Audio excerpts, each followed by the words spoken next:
Buenas noches mis queridos compañeros, espero que se encuentren bien. En este momento nos encontramos en materia de Derecho Penal Especial segundo. Y se estarán preguntando, ¿de quién será esa maravillosa y hermosa voz que estoy escuchando en este momento? Bueno, es hora de hacer acto de presencia como su humilde anfitrión en la noche de hoy. Mi nombre es Giovanni Castro y soy compañero de ustedes en lo concerniente a esta cátedra. Y junto a mi compañera Alexandra Charri les vamos a exponer sobre el tipo penal referente a la indebida celebración de contratos, el cual se encuentra en el Código Penal en los artículos 408 a 410A. Hay que primero dejar en claro que esta presentación está dividida en dos partes, la cual va primero en una explicación del tipo objetivo de por mi parte y segundo, una explicación del tipo subjetivo de la cual estará encargada mi compañera Alexandra. Dejando esto claro, podemos comenzar. Para empezar tenemos que el sujeto activo es cualificado, lo que significa que el individuo o actor de esta conducta cumple con ciertas características que lo diferencian de los demás. En este caso en particular estaremos hablando de lo que es el servidor público. Este mismo sujeto cualificado es aplicable tanto en los artículos 408 como 409 y 410. El sujeto pasivo de esta conducta sería nada más y nada menos que el Estado, teniendo presente que todo lo concerniente a la contratación estatal afecta en gran medida a todo el organismo estatal y a cada uno de los sectores que éste lo componen. Siguiendo con el bien jurídicamente tutelado, tenemos presente que este sería la administración pública, por dos hechos. Primero, y el más evidente, porque la conducta o este tipo penal se encuentra inmerso dentro del capítulo referente a los delitos contra la administración pública. Entonces, por obviedad, se da por hecho que el bien jurídicamente tutelado sería la administración pública. Y un segundo hecho un poquito más fundamentado es que como tal la administración pública es parte importante dentro de la figura del Estado. Y estos delitos los que buscan es como tal velar o proteger el buen funcionamiento de la misma. Continuamos con el bien material. Aquí es donde la cosa se pone más interesante, ya que aunque en sentido general el bien material sería como tal la figura del contrato, pues el contrato estatal en este caso, hay que también tener presente que cada uno de los artículos que componen este tipo penal se acogen a un elemento en específico de lo que es la figura del contrato. Entonces tenemos que, por ejemplo, el artículo 408 que habla sobre las violaciones por tema de inhabilidad o incompetitividad. El objeto material sería como tal la figura del contrato en sí. Cuando vemos como tal el artículo 409 que habla sobre el interés indebido a la hora de celebrar el contrato, el objeto material sería o la figura del contrato o como tal el proceso. ¿Cómo así que el proceso? Bueno, es que no solamente el objeto material va a ser como tal la figura del contrato, sino que al mismo tiempo esta misma abarcará todas las etapas que como que lo componen, o sea, la etapa precontractual, la etapa contractual y la etapa postcontractual del mismo. Y cuando hablamos del artículo 410, el cual habla exclusivamente del cumplimiento de los requisitos legales a la hora de formalizar un contrato, el objeto material pues también al mismo tiempo que el 408 sería como tal la figura del contrato, el contrato en físico. Ahora tenemos como tal los verbos rectores. Los verbos rectores de estos tres artículos serían los siguientes. El 408, el cual sería intervenir. 409, el cual sería interesarse. Y el 410, el cual sería tramitar, liquidar o celebrar. Un dato importante es que guiándonos de estos verbos rectores podemos fácilmente sacar o tener presente en qué etapa de el proceso contractual o en qué etapa del contrato es que se presenta como tal esta conducta. Entonces tenemos que, por ejemplo, en el artículo 408 que habla sobre las inhabilidades, como tal, esta conducta se presentaría en la etapa precontractual. O sea, al momento de iniciar con el proceso contractual, al momento de iniciar con el contrato, teniendo presente que la inhabilidad es a la vez una causal de nulidad del mismo. El 409, el verbo rector es interesarse, por lo tanto, como tal, Este como tal se presentaría de manera general en cualquiera de las etapas, sea en la etapa precontractual, sea en la etapa contractual o sea en la etapa postcontractual. Y si miramos el 410, aquí ocurre un caso especial, porque aquí se presenta cierto conflicto, ya que como tal no te explica o no te deja muy en claro en sí en qué etapa es que se presenta esta conducta. Ya que si lo miramos desde cierta manera podemos darnos cuenta que el primer verbo rector, que sería tramitar, estaría dando hincapié a pensar que esta conducta se comete o se realiza es dentro de la etapa precontactual, cuando apenas están iniciando con el proceso. Sin embargo, si miramos los dos siguientes, lo que son liquidar y celebrar, ya nos estamos adentrando en lo que es la etapa postcontactual de finalización del contrato. Entonces el conflicto aquí se presenta porque en ningún momento te explican o te dan un indicio de que esta conducta también se podría presentar dentro de la etapa contractual o prácticamente en el momento de hacer de ejercer de ejercer el cumplimiento de la obligación. Entonces, teniendo presente esto, podemos decir que como tal, en el artículo 410 la conducta se presenta tanto en la etapa precontactual como en la etapa postcontactual. Y mirando el tipo penal en blanco, y es que es claro y es necesario decirlo, estos tres artículos que componen el tipo de indebida celebración de contratos son tipos penal en blanco, lo que significa que como tal las situaciones fácticas que lo componen no se encuentran explicadas dentro del ordenamiento penal. Entonces es necesario por parte de el intérprete o del abogado buscar por fuera del ordenamiento penal normas extrapenales que le sirvan que le sirvan para poder encaminarse o para poder brindar una mejor explicación del caso en concreto. En este caso, las normas recurrentes serían como tal la Ley 80 de 1993, también tenemos la Ley 1150 del 2007 y también tenemos muchas otras normas encontradas dentro de un universo normativo. Sin embargo, desde mi punto de vista personal, la norma más importante aquí o la más aplicable o la más visible sería la Ley 80 de 1993 porque esta ley es la que como tal implementa el régimen especial de la contratación estatal. Y es que ahora que vamos tan avanzados en este tema, me he dado cuenta que como tal he hablado sobre contratación estatal y todavía no he definido qué es contratación estatal. Entonces, dentro de esta ley 80 de 1993, en su artículo 32, te define la contratación estatal de la siguiente manera. Es un acto jurídico generador de obligaciones, el cual es celebrado por entidades estatales, de forma típica o atípica, derivada de una autonomía de voluntades. Esa sería la definición que nos otorga la ley.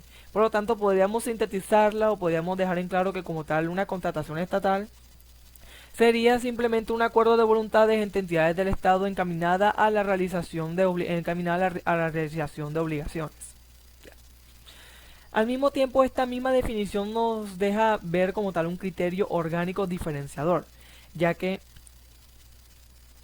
como tal los contratos estatales, a diferencia de los contratos de derecho público, solamente se presentan cuando una de las dos partes sea como tal una entidad estatal. Ahora, si se han dado cuenta en todo el trayecto que lleva esta ponencia como tal, todavía no he hablado del artículo 410A. Bueno, es porque este artículo en especial es un poquito más complejo y prácticamente ahora viene el cuento. Ya verán. Entonces tenemos ahora el artículo 410A o el tratante sobre los acuerdos restrictivos de la competencia. ¿A qué se refiere? Estos acuerdos restrictivos de la competencia lo que buscan como tal es evitar que se presenten ciertas anormalidades o que se presenten ciertos detrimentos dentro de lo que es la figura del contrato que permitan como tal o que generen en consecuencia un beneficio individual o un apoderamiento de la competencia. Entonces tenemos aquí que, como ejemplo, el sujeto activo de este artículo, a diferencia de los tres anteriormente mencionados, es indeterminado. Sin embargo, En este caso también se puede dar por un servidor público, por lo tanto también sería calificado o cualificado. El sujeto pasivo, de la misma manera que los anteriores, también sería el Estado por las razones que ya expuse. El bien jurídicamente tutelado sería la administración pública, aquí no cambia.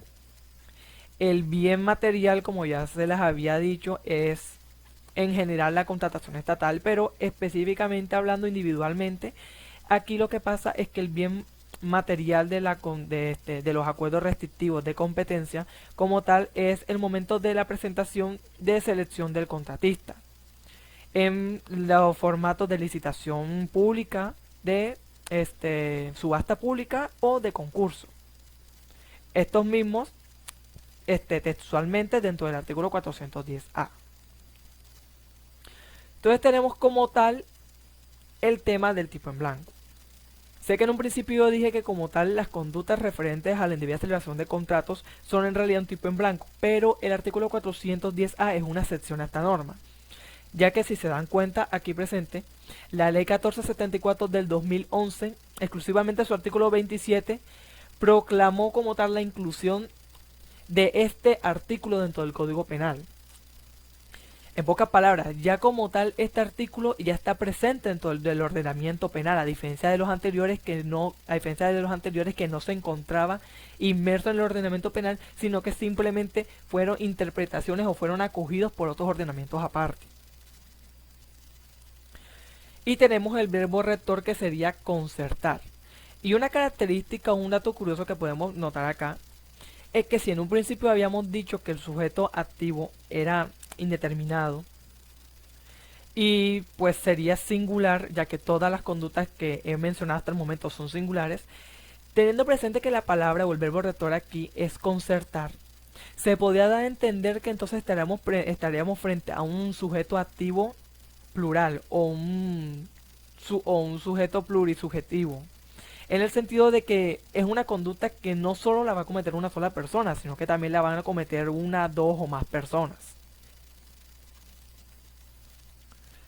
Y entonces, para concluir con este análisis, primera parte, tenemos como tal esta jurisprudencia que es muy importante y es referente a la temática que estamos tratando, que es la sentencia SP 17159 de 2016. Esta sentencia habla exclusivamente sobre el tema de la contratación estatal y hay ciertos puntos importantes que toca, pero yo voy a resaltar dos. Y es que en primera medida menciona que como tal, para que se presenten estos delitos sobre la indebida celebración de contratos, es necesario que esa indebida celebración o que ese vicio o que ese error de forma presente en la estructura del contrato sea sustancialmente significativo. No necesariamente cualquier error o cualquier indebida formación de contratos va a dar como resultado la comisión de esta conducta, sino que tiene que ser una en donde una que presente un daño significativo a la misma esencia del contrato. Y al mismo tiempo, o este segundo punto, dice esta sentencia que como tal, para poder mirar lo que son los distintos requisitos de la esencia del contrato, se debe mirar por tres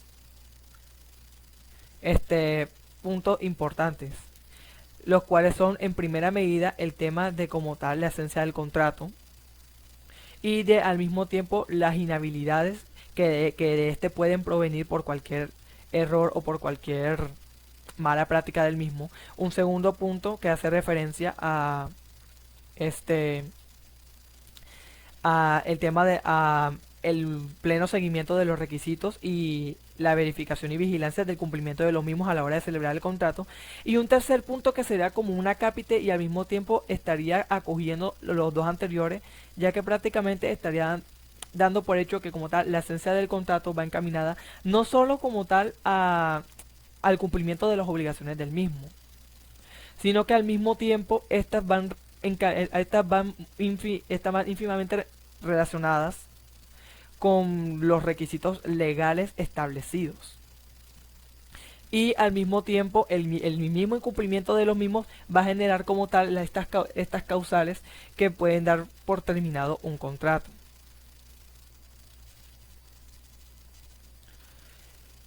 Entonces con esto ya estaría despidiéndome de ustedes, ya habría terminado con el análisis del tipo objetivo de esta conducta. Ahora les estaré dejando con mi compañera Alessandra Charris para la concreción de nuestra presentación. Muchas gracias y espero que les haya parecido muy interesante mi ponencia. Siguiendo con el tipo penal de la celebración de indebida de contratos, encontramos lo que son los ingredientes subjetivos. Esto va desde el artículo 408 al artículo 410A. Bueno, dentro de estos ingredientes encontramos que en el 408 no se requiere que genere menoscabo patrimonial al Estado. En el artículo 409 encontramos que para que se pueda dar este ingrediente debe haber un beneficio propio o un beneficio para tercero, sin importar la manera en cómo se obtenga o llega a obtenerse esto. En el artículo 410 no encontramos lo que son los ingredientes subjetivos, pero con la doctrina explicamos un poquito de por qué se decidió a este título no integrarle este aspecto. En el artículo 410A, el ingrediente explica que es con el fin de alterar ilícitamente un proceso contractual. Entonces, es importante señalar que en este hay que explicar la finalidad pretendida con el fin de alterar este proceso, porque en Colombia existen varios contratos que son ilícitos pero que son admitidos. Por ejemplo, lo que son los consorcios y las uniones temporales.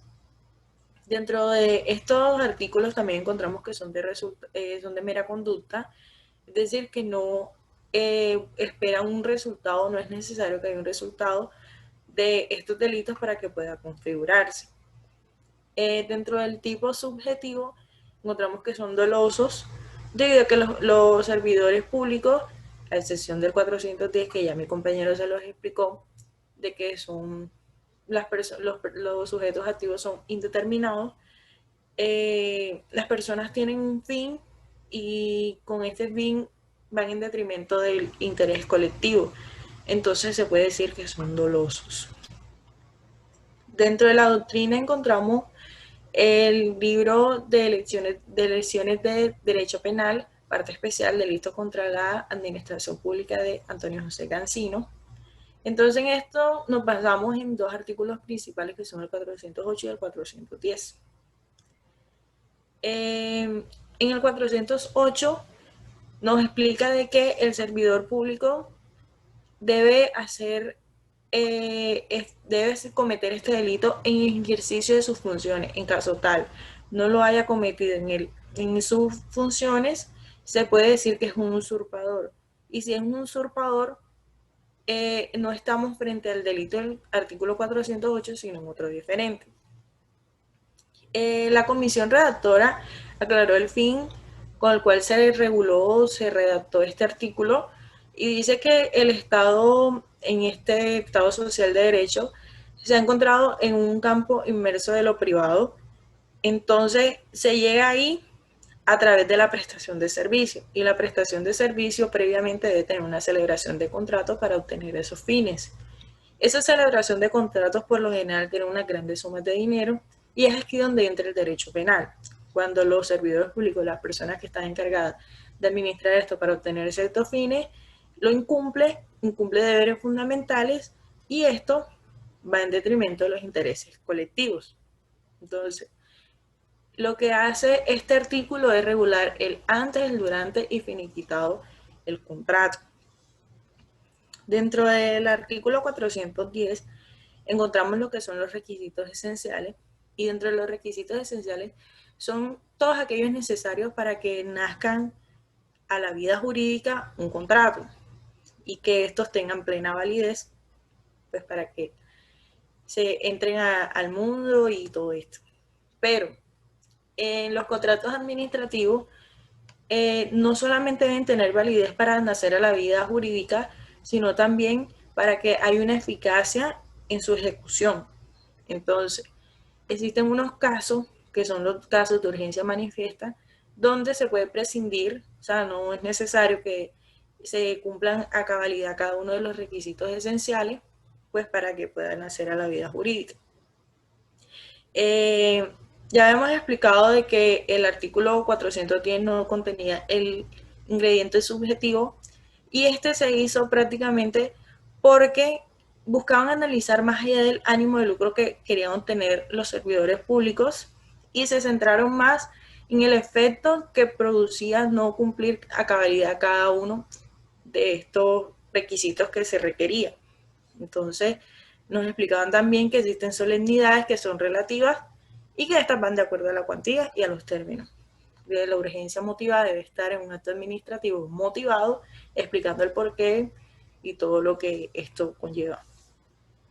También nos dan dos explicaciones de unos términos para poder entender el tema de la contratación y nos hablan de celebración y liquidación. Entonces, en celebración entendemos que es en algún momento equívoco de la celebración del contrato y la liquidación es la etapa final de la contratación. Entonces, dentro de las referencias ya les habíamos explicado